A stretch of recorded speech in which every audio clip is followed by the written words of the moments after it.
Welcome to our channel. Today we how to set up Alexa routines automatically, easy tutorial step by step clearly. Begin by opening the Alexa app on your smartphone. Tap on the More icon located in the bottom right corner of the screen. Select Routines from the menu options. In the Routines section, tap on the plus sign in the top right corner to create a new routine. Give your routine a name that describes its purpose.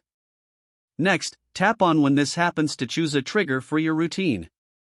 Select the trigger that suits your needs, such as voice, schedule, or device. For scheduled routines, choose the time. Once you've set up your trigger, tap on Add Action to define what you want Alexa to do. You can choose from options like music, smart home, or weather. For example, if you want the lights to turn on, select Smart Home and then Control Device. Choose the devices you want to include and specify the action. Continue adding actions as necessary until your routine is complete. After setting up all actions, review your routine configuration. Make any necessary adjustments to the trigger or actions. When you're satisfied with your setup, tap Save in the top right corner.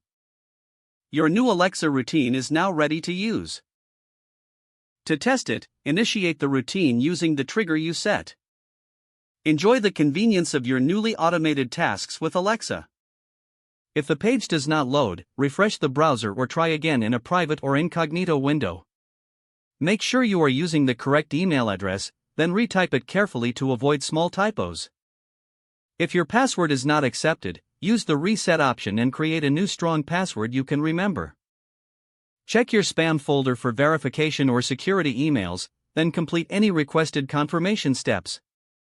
Enable two-factor authentication if available to improve account security and reduce unauthorized access risk. After signing in, review your profile details so your contact information and settings are accurate and current. If you see an error message, note it down and try again after restarting your device and internet connection. Log out when you finish, especially on shared devices, to keep your account and payment information secure. If the page does not load, refresh the browser or try again in a private or incognito window. Make sure you are using the correct email address, then retype it carefully to avoid small typos. If your password is not accepted, use the reset option and create a new strong password you can remember. Don't forget to like this video and subscribe to our channel for more step-by-step tech guides.